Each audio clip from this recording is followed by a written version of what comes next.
Florida versus Reynolds, Hardaway and Johns, a case study in prosecutorial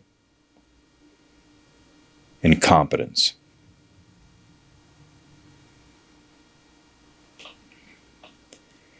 Corporal Evan Reynolds was hired by the Crestview Police Department in September of 2010.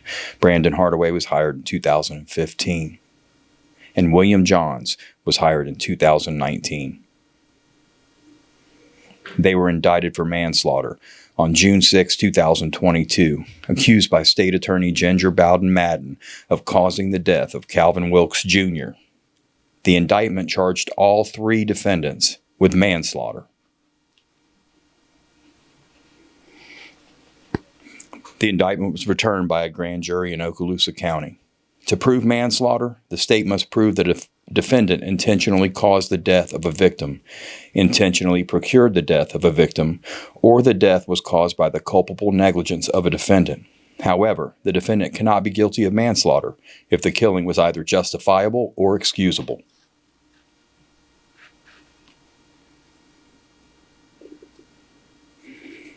Culpable negligence is defined in Florida's jury instructions as consciously doing an act or following a course of conduct that the defendant must have known or reasonably should have known was likely to cause death or great bodily injury.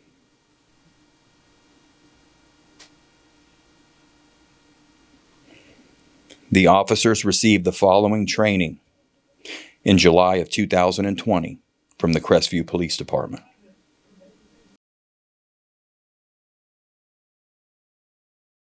The officers were reminded that they are guardians of peace, and their duty is to safeguard people and property. As part of the training, they were presented with the following scenario. They were asked to imagine that they were working and responding to a 911 call at an apartment where neighbors reported hearing a woman screaming for help from inside the apartment. The officer and a backup officer arrive at the apartment dressed professionally. They don't hear any screaming, and when they knock, a man answers the door looking surprised. Their uniforms signal to the man that they are there for a lawful purpose. They were trained to say hello. I'm Officer Smith with the police department. I'm here because we received a call about a woman screaming in this apartment. May I come in to make sure that everything is okay? Most Americans would accept that request as reasonable and would let the officers in the door to talk. But what if he doesn't let them in?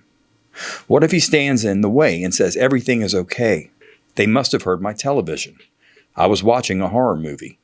I'll keep the volume down.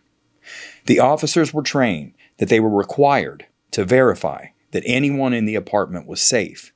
But the situation at this point did not require the officers to immediately rush inside the residence. The officers were trained they should continue speaking with the man further to see if they could logically appeal to him by explaining why they needed to come inside and why they had a duty to make sure that nobody inside the apartment was hurt or injured. The officers were required to verify that nobody inside the apartment was in need of assistance, as was reported by the neighbors in the 911 call that they had heard someone screaming for help. A reasonable response by the officers would be to say, "Sir, it may have been your television, as you say, but I have an obligation to make sure that it was, and that there is no one in danger inside this apartment.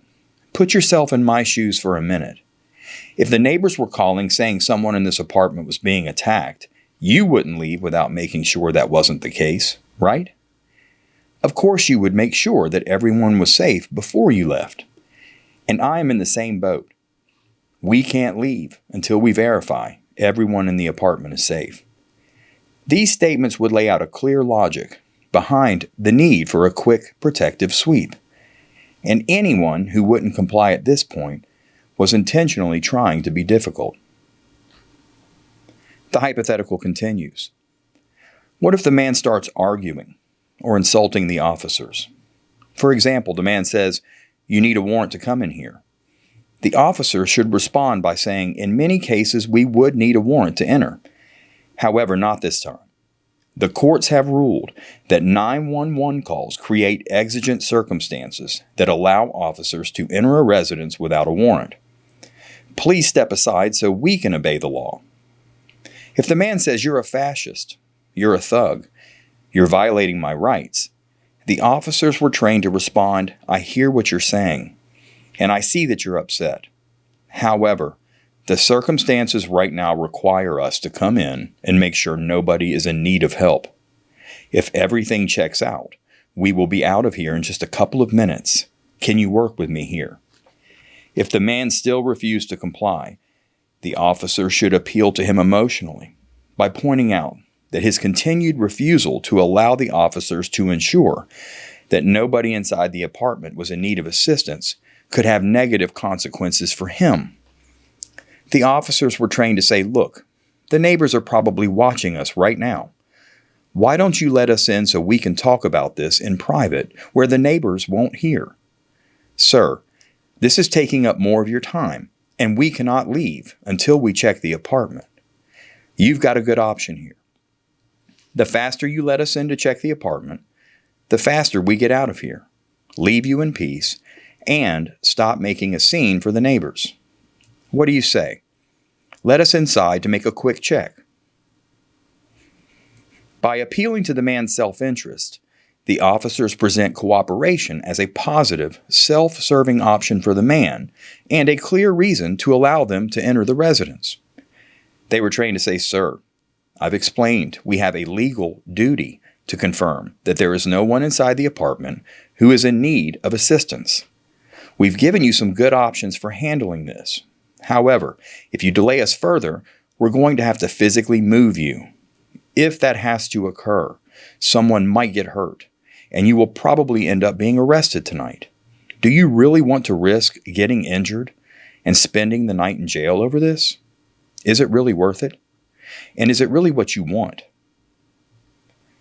At that point, if the man continued to refuse to allow the officers inside the apartment to do a protective sweep, they were trained that they should once again confirm noncompliance by saying, so we are clear here, sir. You would rather be physically moved and possibly arrested rather than to comply with our lawful request. Is that right? At that point, the officers were trained that verbal de-escalation techniques could not resolve the problem, and they had a duty to take physical action to confirm that nobody inside the apartment needed assistance. They were trained at that point. They must take action and push past the man to enter the residence. And they were trained that they should arrest the man if he physically resisted their efforts. That was the training these officers received from the Crestview Police Department in July of 2020. Yes. Confirm your location for me. I'm at 352 Hospital Drive in Crestview, Florida. Okay, and where do you think this disturbance is? It's right up over me. Okay, so it's like above you? Yes, ma'am. Okay. How long have you been hearing this? It's been about 15 minutes now. I thought they was done, but it's trying to start up again. I don't know what's going on. Okay, and what are you hearing exactly? There's a lot of bumping and hollering, and I can't really hear what they're saying, but I can hear hollering. I've heard somebody say, stop once, please stop. Please don't tell them my call. Okay, we won't. Okay.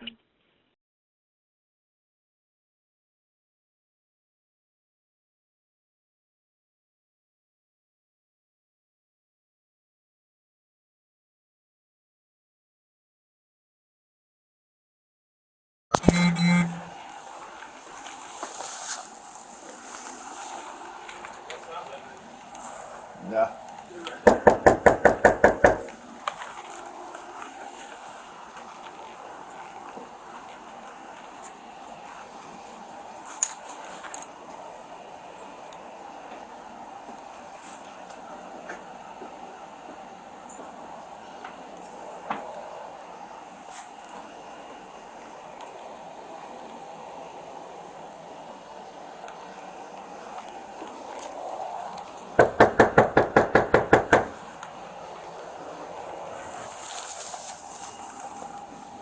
Bedroom? Yeah, but it's completely cleaned and nobody looks like they're actively in it.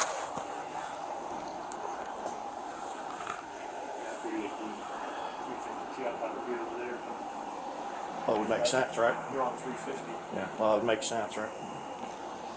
It's upstairs, right? The one above them. Yeah. That's what I could have sworn they said. Does it look like anybody's even in there? No, I mean, there's somebody's living there, but I mean, the bed's made up. So nobody's actively been in that room, at least recently. Where? They just had some- What is this? Crestview PD. Hey, how we doing? According to a court record search on the Okaloosa County Clerk's website, Mr. Wilkes had 6 prior convictions for drug-related offenses and 1 possession of cocaine charge where he pled, but adjudication of guilt was withheld. In addition, at the time the neighbor reported hearing someone scream, "Stop, please stop," from inside the residence occupied by Mr. Wilkes, he also had pending charges, which included 2 counts of possession of a controlled substance, fentanyl, and cocaine, for which Mr. Wilkes was scheduled to appear for a pretrial conference in November of 2021. According to data retrieved from Mr. Wilkes' phone, approximately 5 hours prior to the neighbor's 911 call, Mr. Wilkes had the following text exchange with a person identified on his phone as, quote, "Son Matt," close quote. The first message was sent to Mr. Wilkes by son Matt, which read, "I got 50, way now." Mr. Wilkes responded, "On de way." Son Matt responds, "Aight, big dog, I'ma hope it's that real deal." Son Matt replied, "Just let me know when close, I'll pull up." I meant to say, I'll come outside. This text exchange indicates that Mr. Wilkes purchased $50 worth of methamphetamines approximately 5 hours prior to when Officer Hardaway knocked on his door.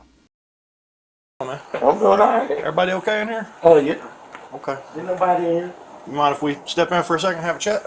Or do you- Well, no, I don't know. I come out there. Okay. Well, however works for you. All right. As you will see, Mr. Wilkes' demeanor and apparent sobriety will be noticeably different when he opens the door for the second time to speak with Officer Hardaway.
You can see.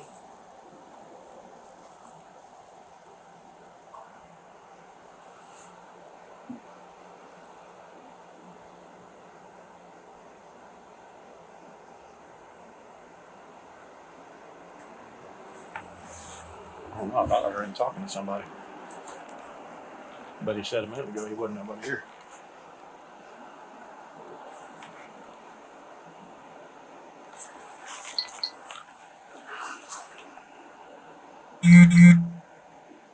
It don't take that long to get dressed.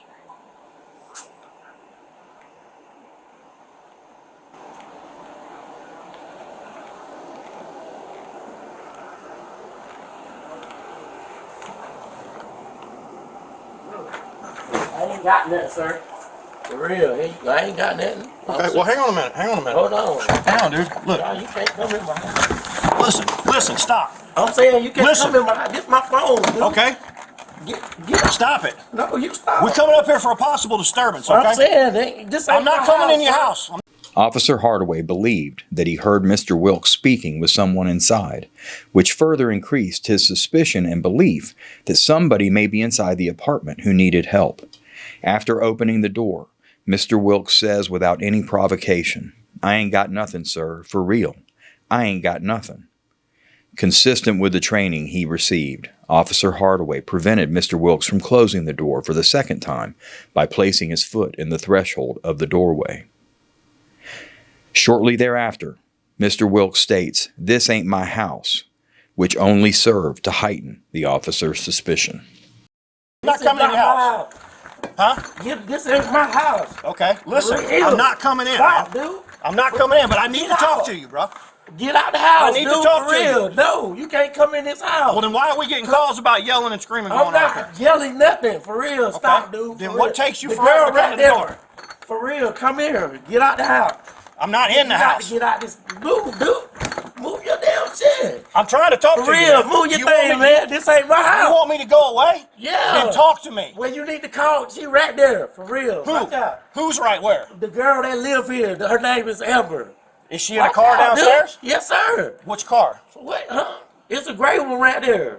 What kind of car is it? Man, sir, the car's right there. Yeah, if you want to talk to her, make sure we're good up here. No, you need to move, dude, for real. We got a female yelling, gotta "Please move stop." out So her right car, now, I dude. got to believe something might be Move going your on. foot, for real. Move your foot, bro. Until as soon as No, we're you got done to here. move your foot. Because I don't For think you're real, going to open the man. door again. Watch out, man. I don't think you're going to open the door again. I man. swear to God, I'll open this door. Move your foot, dude, for real. As soon as I know everything's going on, ain't no criminal activity, that's when I'll move it. The girl that live here, her name is Amber. Is she in a Watch car out, dude. downstairs? Yes, sir. Which car? What, huh? It's a gray one right there. What kind of car is it? Man, sir, the car's right there. Yeah, if you want to talk to her, make sure we're good up here. No, you need to move, dude, for real. We got a female yelling, "Please stop." So right now, I got to believe something might be Move going your on. foot, for real. Move your foot, bro. Until as soon No, as we're you done got here. to move your foot. Because I don't think you're going to open the door again. I don't think you're going to open the door again. As soon as I know everything's going on, ain't no criminal activity, that's when I'll move.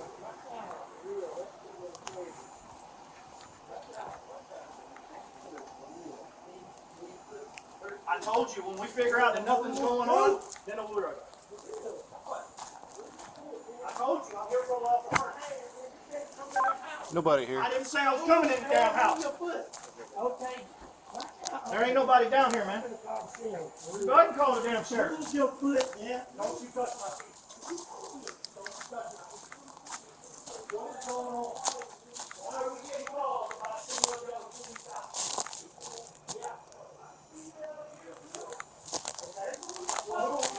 He says he don't live here. That's enough to go in there. He says he don't live here.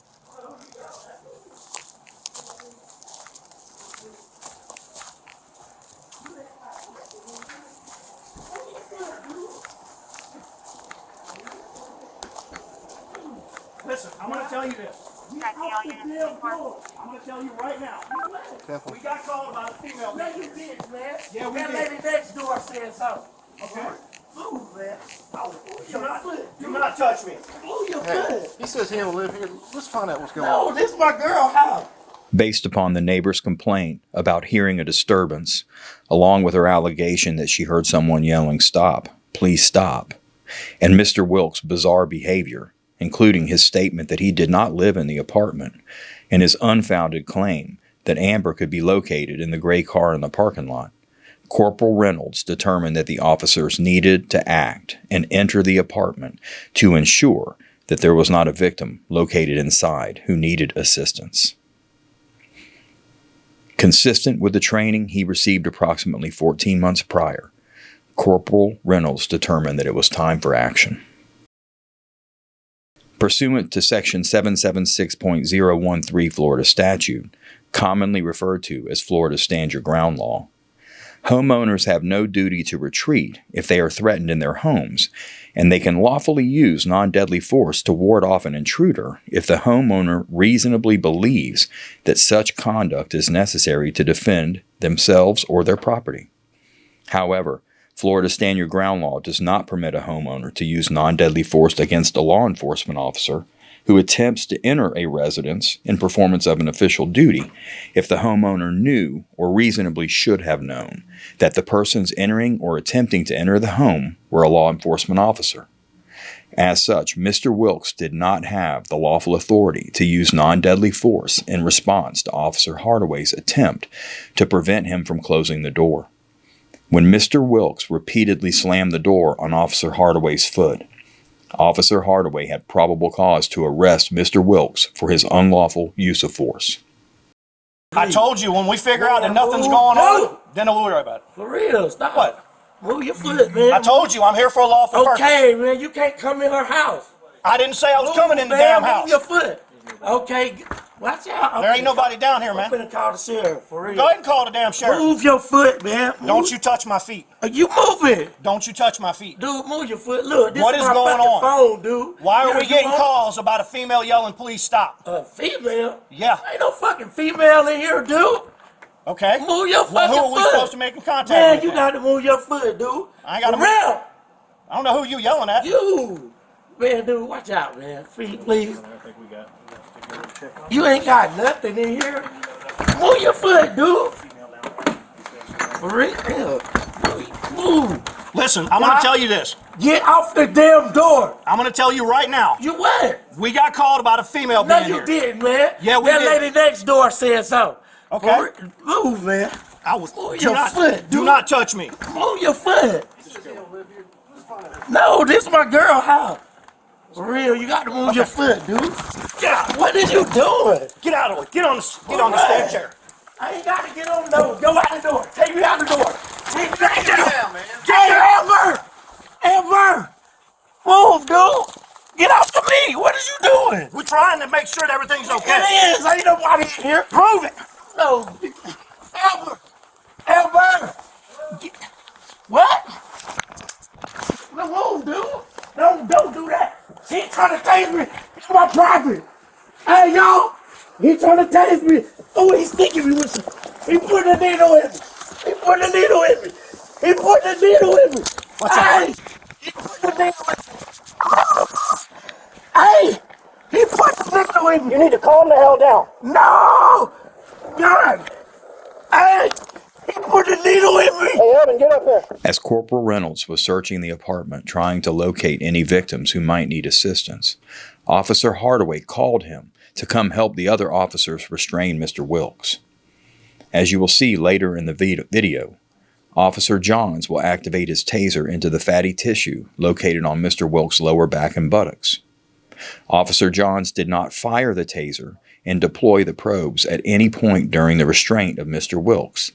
Instead, he used the taser in what is commonly referred to as a drive-stun mode, where the taser is pressed directly against the skin of a suspect and activated like an old-fashioned stun gun. This use of the taser is a pain compliance technique and does not cause neuromuscular incapacitation. This is a critical fact that will be discussed in greater detail later. You're going to get tased, bro.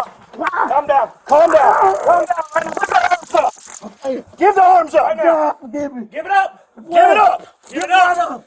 You're not going down. Give the arm up.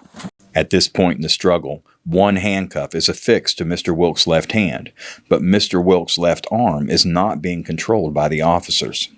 This loose handcuff poses a substantial risk to the officer's safety and could cause death or serious bodily injury to the officers if Mr. Wilkes swung and struck the officers with the dangling handcuff.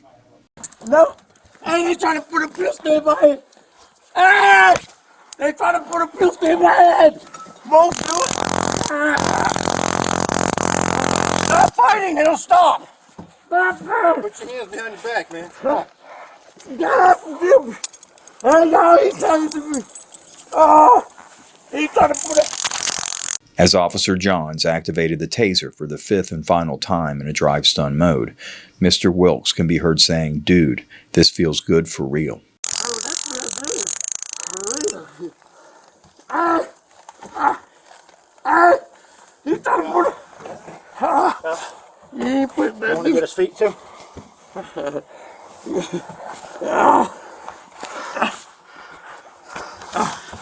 I'm gonna tell you right now, man. For somebody that says ain't nothing going on, you putting up way too much effort. You put the pistol in my hand, y'all. Okay, for real. He put the pistol in my head. Ain't none of this gonna stop until you calm down. Hey, fish clearing the house. Alright, You hold him real quick. alright. That's it. Yeah. Hey, y'all check it out. Hey, y'all check it out.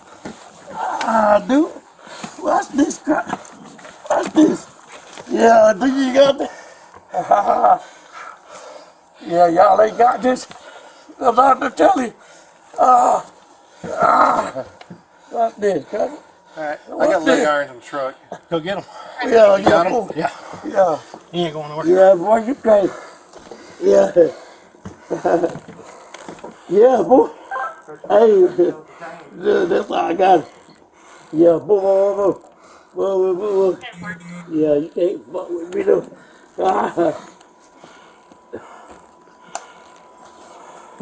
Yeah, got it. Yeah, but that shit don't work. Yeah, nah, you can't do it. For real, I'm telling you. Yeah, yeah, yeah. We ain't got that far. Yeah, but it don't work like that. I'm telling you, go like this. Oh, no. Yeah, First time he closed the door, locked it. He finally opened it back up and then tried to shut it in my face again. Yeah, that's what I'm telling you. Yeah, he said he don't even live here. Yeah. And supposedly the female that does was downstairs. She ain't nowhere downstairs. Watch this, cause they, And the call was that a female was saying, please stop. Nope, I got him. Got him. Got him. Got him. Yeah, that's crazy. I'm good. Nope, ain't nothing. Ain't nothing. Yeah, got it. I got another set in the car if we need it. Oh, you want to go hands? yeah, I got it. You ready? Yeah, I'm telling you, though, that shit real. Yeah, it's my mama.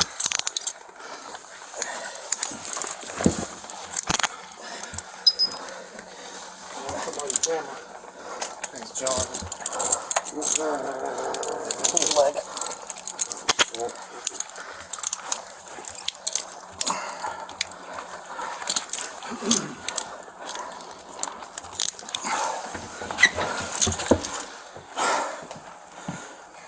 Alright. Alright, roll over. Have the EMS around? Yeah, we can. Chris, you go ahead and have them. EMS is around.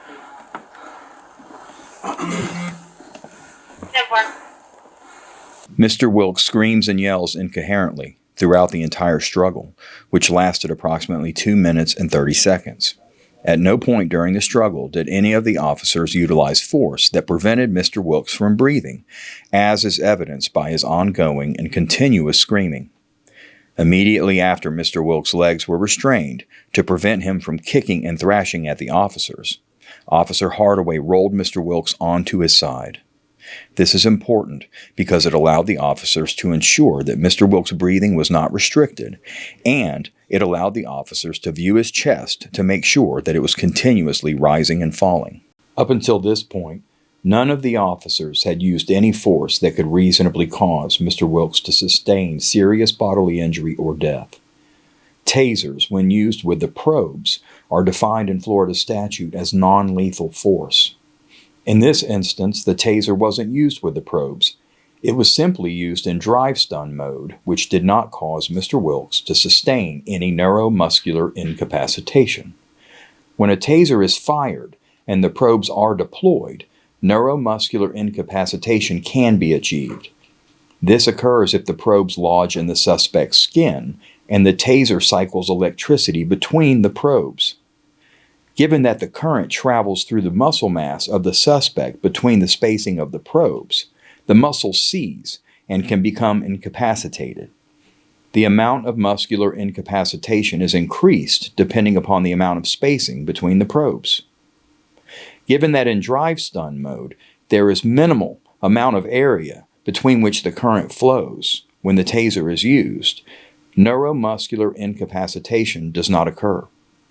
The taser's ability to cause neuromuscular incapacitation is what makes the taser distinct from a stun gun, and is why tasers have become an invaluable tool for law enforcement.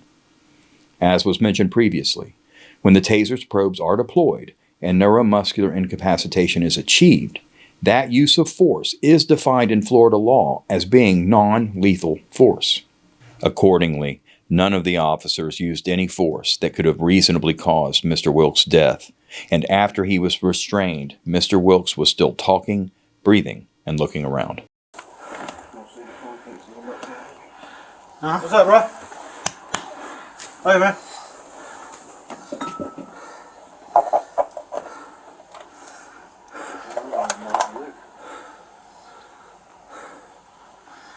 Yeah, he closed the door on us and locked it the first time. Well, hey, when I come around, because I was going to go around there, I heard him say he didn't even live here. Yeah.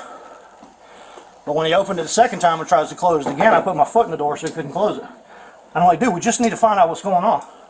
We got a report of a female yelling, "Please stop," and you trying to duck us. And he kept slamming my foot with the door. And since he didn't want to cooperate, we couldn't figure out where she's at.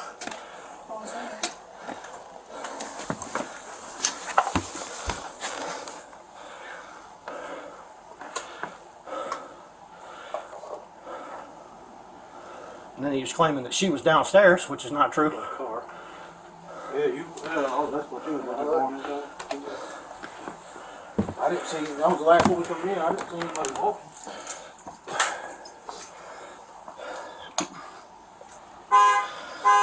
That's it right there. Doors? Alright, well, right there.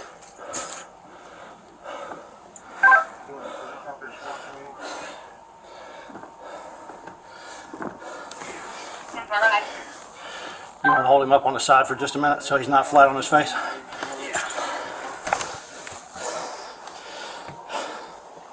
Want to make sure he's got the ability to have that stomach rise and fall. 11-4 corridor, silver in color, between Amber Robertson and Whitney Florida Crestview, showing valid negative.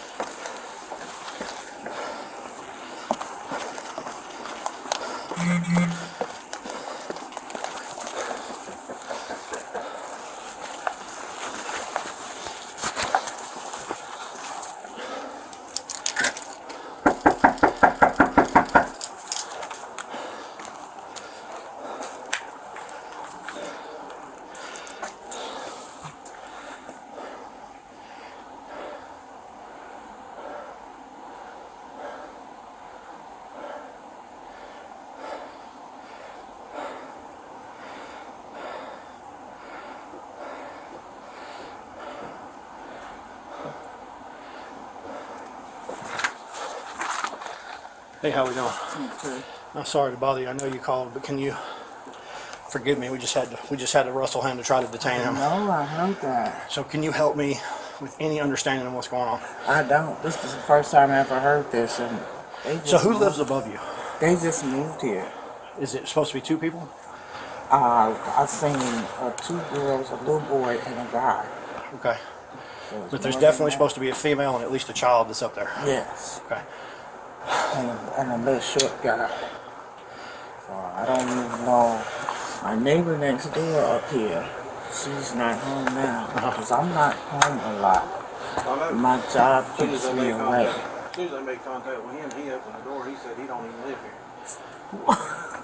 Yeah. Now he's more about my height. Is that what you recall seeing? Yeah, I think so. He dark skinned it.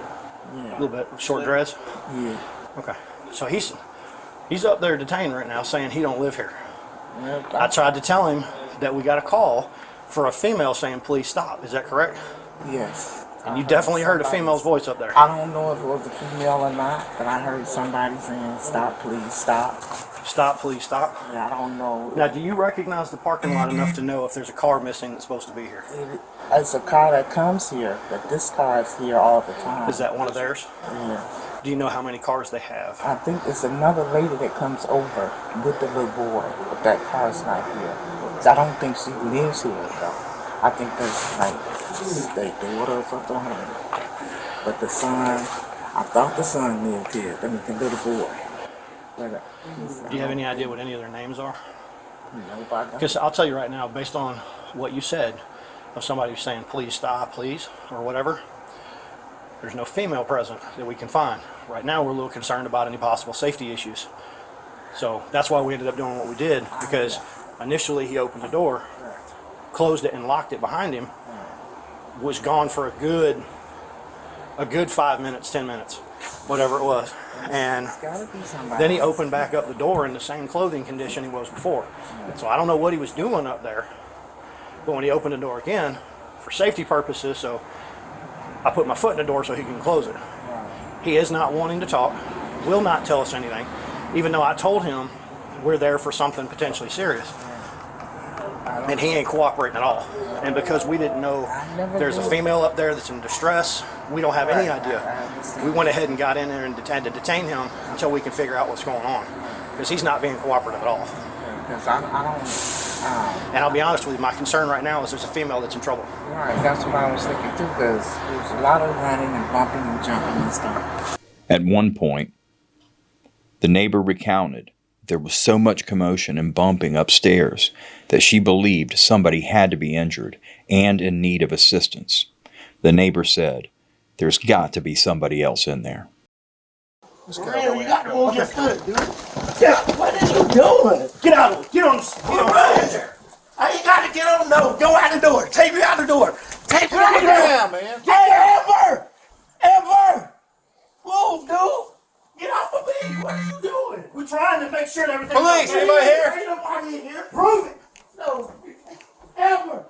Hello?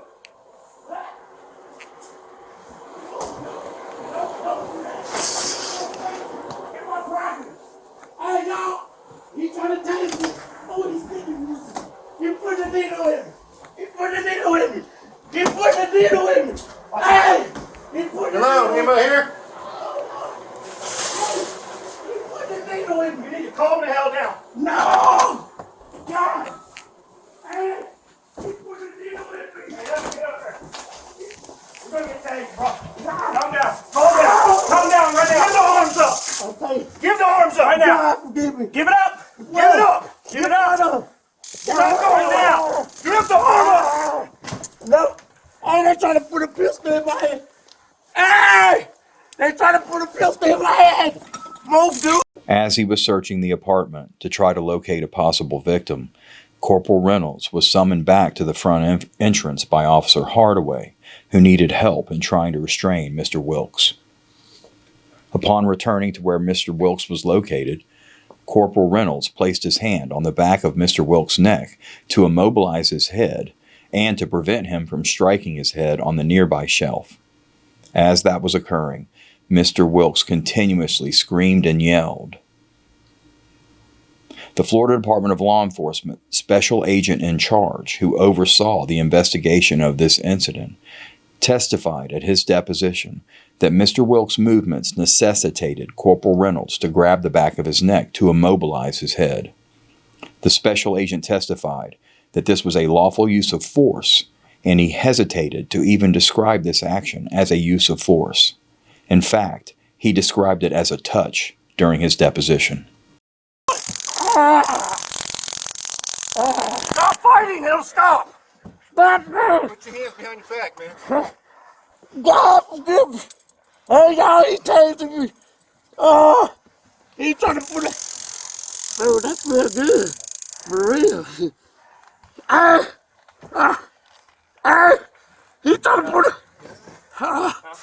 You ain't putting nothing in His feet too. I'm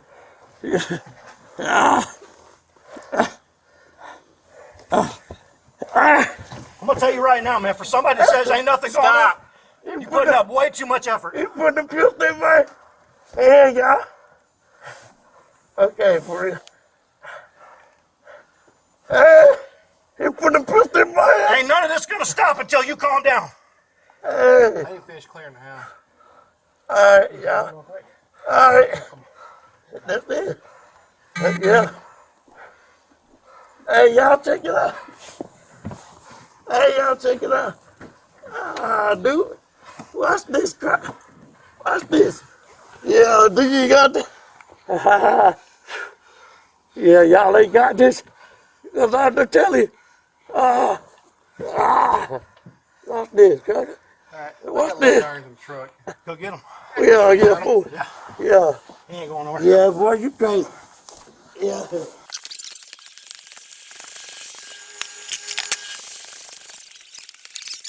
And the call was that a female's saying, please stop. Nope. I got him. Got him. Got him. Got him. Yeah, that's crazy. I'm crazy. Nope, ain't nothing. Ain't nothing. Ah. Yeah, got it. I got another set of No. card. So you want to go hands and Yeah, feet I with got us? it. Ah. You ready? You want to go hands and feet? Yeah, I'm telling you, though, that shit real. Hey, listen to my mama.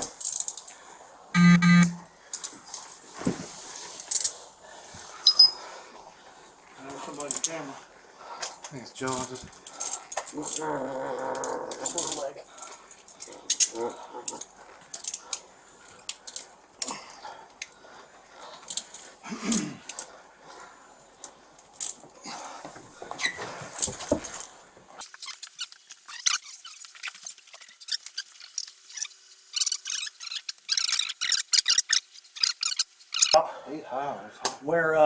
Where she's at. Jose.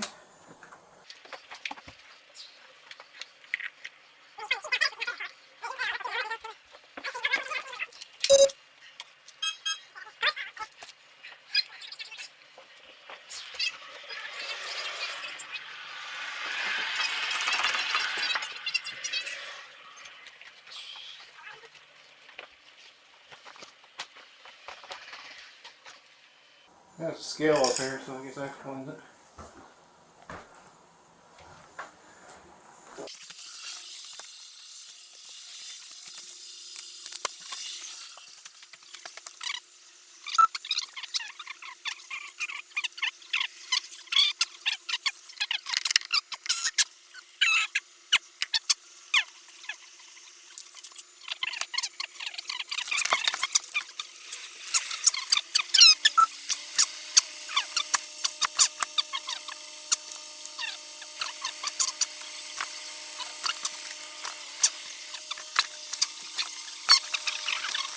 Hey, we don't know who this guy is. Okay. Because he don't live here. Okay. He fought with us. That's where we're at. Yeah, he still looks pretty tense, huh? Yeah. Alright. Just saw it before. Don't even have a name idea. Don't have a name, nothing, huh? Alright. As long as he's fighting, there ain't much we can do. Yeah.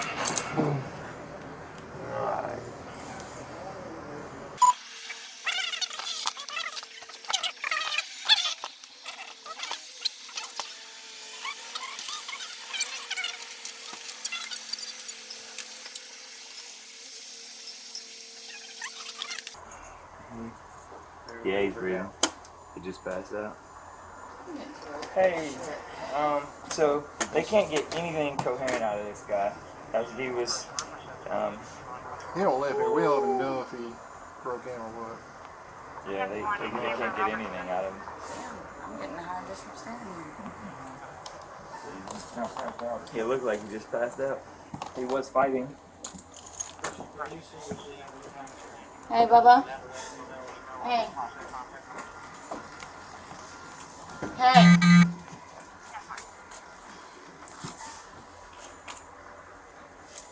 Come on, man, talk to me. I'm with the ambulance, man. I'm not a cop. Just talk to me. Come on. Come on. Just get a sheet.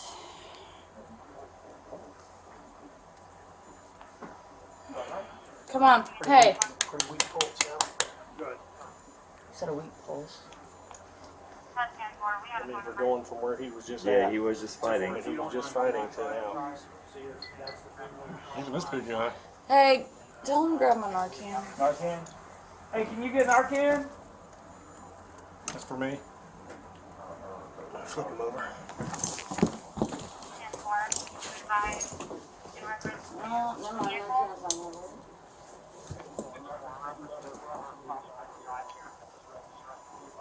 there. Bro, Is he breathing?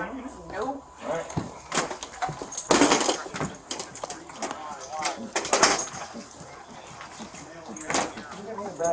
Somebody give me an MPA.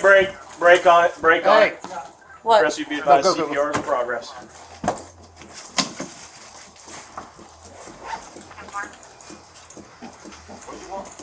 What's that? We don't have to. We got opiate. Oh. Alright, go ahead with that. I don't care. Breathing not 2 minutes ago. Yeah, no, he was breathing when I got in here. He was fighting it a minute ago. Yeah. Hey, we find an ID for him yet? No. Mr. Wilkes was transported to North Okaloosa County Medical Center at 3 a.m. on October 14, 2021. Mr. Wilkes' toxicology screening indicated the presence of cocaine, amphetamine, methamphetamine, eutylone, which is commonly referred to as bath salts, and ecstasy. Mr. Wilkes was pronounced dead by Dr. Joshua Latham at 6:37 a.m. on October 15, 2021, approximately 28 hours after he was admitted to the North Okaloosa Medical Center.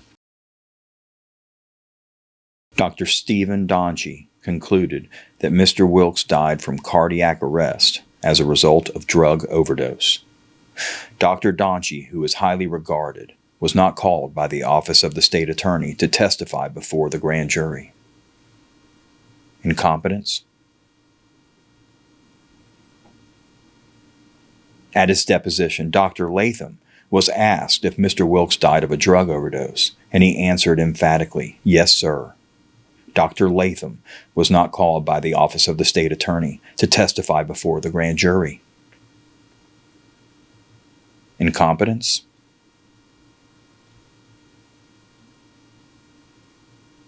Registered nurse Elizabeth Early was deposed. She testified that Mr. Wilkes did not have any visible physical injuries when he arrived at the emergency room. At Nurse Early's deposition, the assistant state attorney prosecuting these officers challenged her conclusion that Mr. Wilkes died of a drug overdose. Upon being challenged, Nurse Early testified, "So for as far as me, like, if it walks like a duck, talks like a duck, it's a duck." Nurse Early was not called by the Office of the State Attorney to testify before the grand jury. Incompetence? Registered nurse Erica Hoskins testified that she was unaware of any evidence to contradict Dr. Donchie's opinion that Mr. Wilkes died of a drug overdose. Nurse Hoskins was not called by the Office of the State Attorney to testify before the grand jury. Is it incompetence?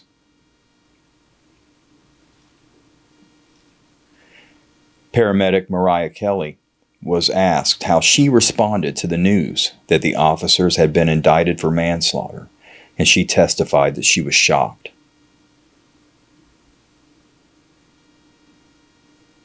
Paramedic Mariah Kelly was not called by the Office of the State Attorney to testify before the grand jury.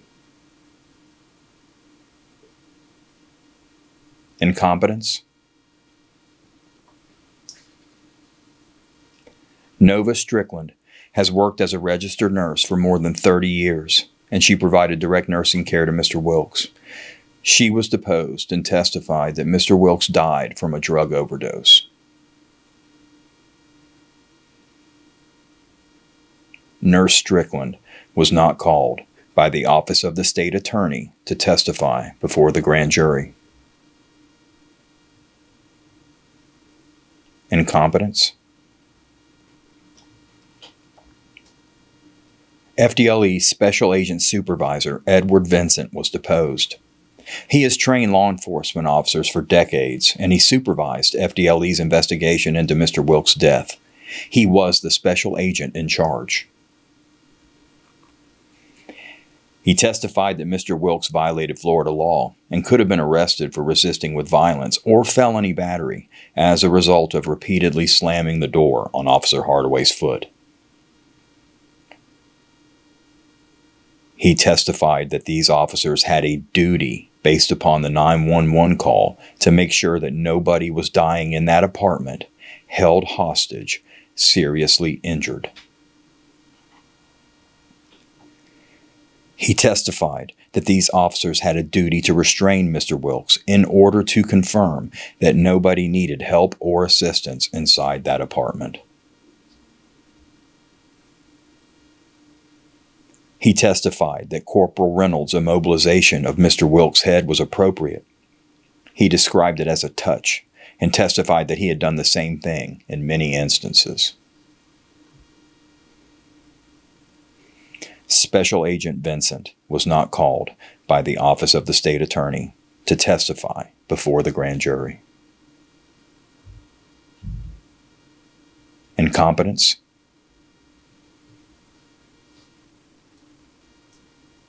Dr. Amy Murphy performed the autopsy on Mr. Wilkes on October 18, 2021.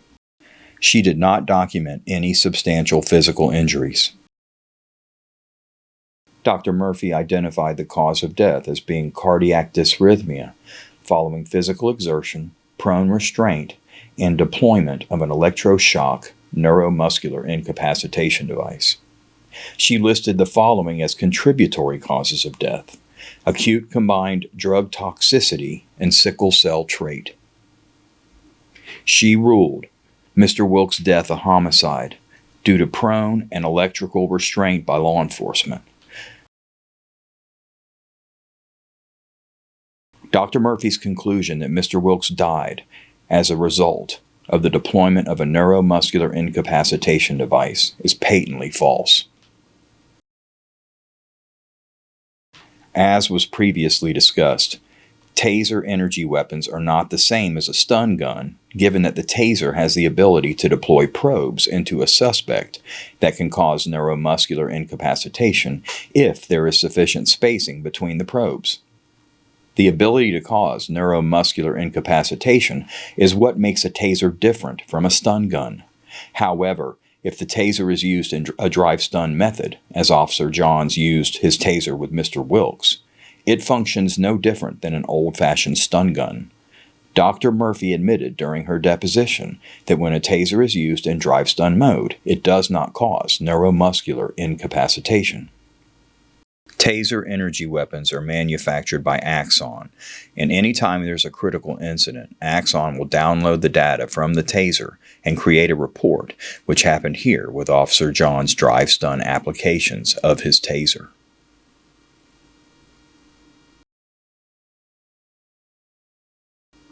The report was prepared by Brian Childs, who is a senior investigations engineer for Axon Corporation. Dr. Murphy's determination that Mr. Wilkes' death was caused by the deployment of a neuromuscular incapacitation device is directly rebutted by the scientific findings contained within Engineer Childs' investigative report. This is the front page of the executive summary or investigative report that was prepared by Engineer Childs. It was addressed to Major Brian McCallum of the Crestview Police Department and was dated April 27, 2022, before the grand jury met and returned these indictments. Engineer Childs noted that the effectiveness of a taser to cause neuromuscular incapacitation is not either 100% or 0%. Assuming there is a completed circuit, the level of NMI from an energy weapon deployment may vary based on several factors, including the spread between the probes and the location of the probes on the subject's body. Senior Investigations Engineer Brian Childs concluded that neuromuscular incapacitation did not occur in any of the 5 drive-stun applications administered by Officer Johns on Calvin Wilkes, given that the taser probes were not deployed. He made that point perfectly clear in his report.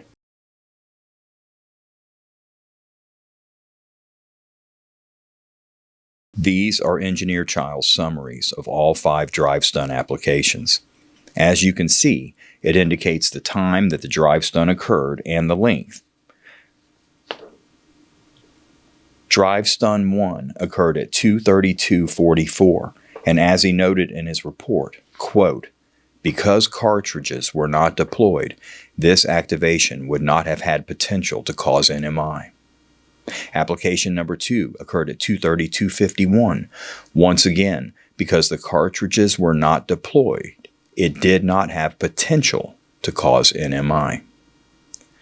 Drive stun 3 occurred at 2:33:02. Once again, Engineer Childs put in his report, it did not have the potential to cause NMI. Drive stun number 4 occurred at 2:33:03. Once again, Engineer Childs explained that because the cartridges were not deployed, it didn't have the potential to cause NMI. Lastly, drive stun 5 occurred at 2:33:16, and once again, because the cartridges were not deployed, that activation did not have the potential to cause NMI. Dr. Amy Murphy was called by the Office of the State Attorney to testify before the grand jury. She confirmed at her deposition that she was not provided the complete investigative report prepared by Axon Senior Investigation Engineer Brian Childs prior to her testifying at the grand jury, or prior to reaching her scientifically flawed conclusion that Mr. Wilkes' death was caused by the deployment of a neuromuscular incapacitation device. Why wasn't Dr. Murphy given the full Axon report before she testified to the grand jury? And why were her incorrect autopsy findings allowed to stand and presumably be presented to the grand jury? Was it incompetence?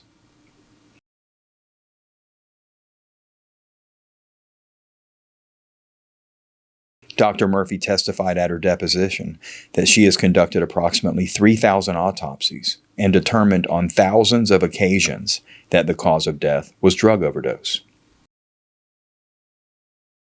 She admitted at her deposition that Mr. Wilkes' autopsy and the findings therein are the first and only occasion where she listed either prone restraint or deployment of a neuromuscular incapacitation device as a cause of death. Is this incompetence? Why did the grand jury return an indictment when all of the reliable testimony and evidence mandates a conclusion that Mr. Wilkes died of a drug overdose? Without exception, every first responder and medical professional who treated or evaluated Mr. Wilkes have testified that he died from a drug overdose. All of the evidence points to a drug overdose as being the cause of Mr. Wilkes' death. Was the grand jury intentionally misled? One can only conclude that the grand jury was not provided the truth about what caused Mr. Wilkes' death. Depositions have revealed that none of the first responders or medical providers were called to the grand jury to testify. Why weren't they allowed to testify to the grand jury that Mr. Wilkes died of a drug overdose? Is it incompetence? Who other than Dr. Murphy did the state attorney call as a witness to testify at the grand jury? Strangely, the office of the state attorney called the downstairs neighbor as a witness to testify at the grand jury. Unfortunately, her testimony is highly suspect. She now denies that she reported to 911 that she heard someone screaming, "Stop, please stop," as she clearly reported to 911, and as she confirmed when Officer Hardaway interviewed her on the scene later that night. At her deposition, she denied that she reported to 911 that she heard someone in the apartment upstairs screaming, "Stop, please stop." She now claims that she reported to 911 that she heard someone upstairs say, "Why did you say that?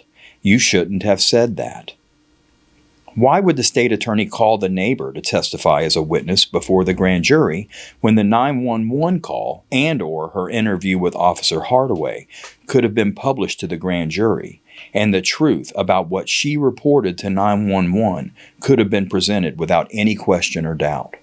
Did the state attorney allow the neighbor to provide false testimony to the grand jury about what she reported to law enforcement and thereby mislead the grand jury about the existence of a possible emergency and the duty these officers had to enter that apartment and ensure that nobody inside needed assistance? Is this just more incompetence?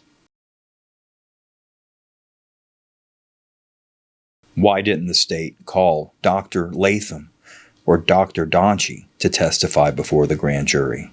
Why didn't they call a single first responder or medical professional, all of whom have testified at their depositions that Mr. Wilkes died from a drug overdose?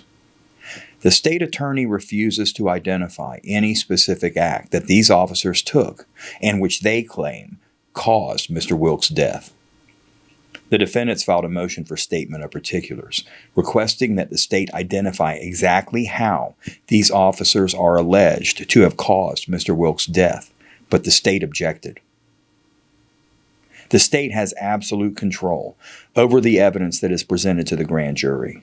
Why did the state attorney refuse to provide the grand jury with the truth regarding what caused Mr. Wilkes' death? As a result of this fraudulent indictment and arrest, Officer Johns was evicted from his apartment and he was forced to move out of Florida. His reputation has been scarred forever. As a result of this fraudulent indictment and arrest, Officer Hardaway has suffered significant anguish, and he likewise was forced to relocate to another state. As a result of this fraudulent indictment and arrest, Corporal Reynolds and his wife were denied the opportunity to adopt 2 foster children who had been living with Corporal Reynolds and his wife prior to the indictment. The 2 foster children referred to Corporal Reynolds and his wife as Daddy and Mommy, and had confirmed to the adoption officials that they wanted to continue living with Corporal Reynolds and his wife and to make that their forever home. Corporal Reynolds and his wife were planning a birthday party for the youngest of the 2 foster children that was set to occur just 2 weeks after he was indicted. The children were immediately removed from Corporal Reynolds' home on the day of the indictment, and they've had no contact since. The time for incompetence is over. It is time for accountability. Ginger Bowden Madden must be held accountable. Contact her at 850-595-4761 or at gmadden@osa1.org and demand that she reveal to these officers how they caused Mr. Wilkes' death. As we sit here today, we still do not know what they are accused of doing that the state alleges caused Mr. Wilkes' death. Why won't she drop this prosecution? Why won't she set these officers free when she herself cannot explain how they caused Mr. Wilkes' death?